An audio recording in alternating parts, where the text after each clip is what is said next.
పొందువా.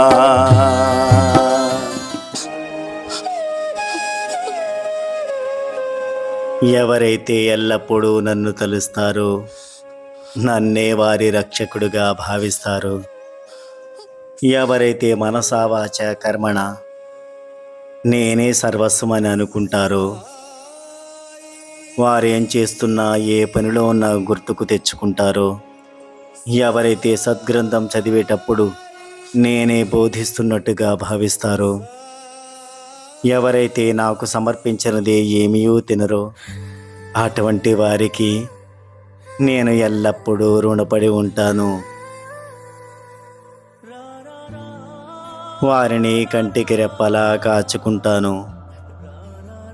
అటువంటి వారిని రక్షించడానికి నా ప్రాణమైనా ఇస్తాను.